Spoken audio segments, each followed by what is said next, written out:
রেখাপা, তুমি আমাকে ফোন দিছিলা না? কি যেন তোমার সাথে হয়েছে আজকে, কি জানি বলতে চাইছিলা? তুমি জানো আজকে আমার সাথে কি হয়েছে? আমার এই মাথার একটু উপর দিয়ে ইয়ে গেছে, কি কয় রে, ওই মিসাইল গেছে জানো। মানে দেখতেছি কি, আমি উপরে তাকাইছি, আমার একটা আপু আছে তো এই জায়গায় ফ্রি বিষয় লাগায় থাকে, উনি আসছে, বলতেছে রেখা তুমি বাইরে আসো, তোমার সাথে একটু কথা আছে। দেখা যায় অনেকদিন পর আসছি, আমার জন্য তরকারি রান্না করে নিয়ে আসছে। পরে গেছি বাইরে, আমি দেখতেছি উপরে যেন কি একটু দেখা যাচ্ছে, মানে আমার মাথায় নেই, কারণ আজকে সারাদিন কোনো মিসাইল টিসাইল পরে নেই, এই জন্য কোনো সমস্যা আমি বুঝি নেই। পরে না উপর দিক তাকাই দেখি কি জানি একটা আস্তে আছে, একটা এত বড়, মানে দূরে থেকে যাইছে 1 বিঘাতের মতো, একদম মাথার উপর দিয়ে গেছে জানো।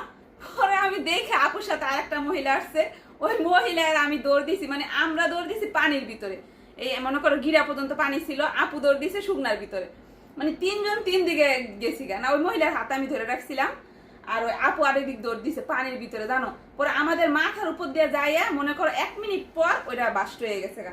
এখন কোন দিকে বাস্ট হয়েছে আমি পর্যন্ত জানি না, কালকে সকালে খবর পাবো। দুবাইয়ের ভিতরেই পড়ছে, মানে আমাদের থেকে 1 মিনিট দূরে পড়ছে, তাহলে আমরা কতটুকু বাঁচা বাইচা গেছি। যাক, আল্লাহ বাঁচাই দিছে অল্পের জন্য।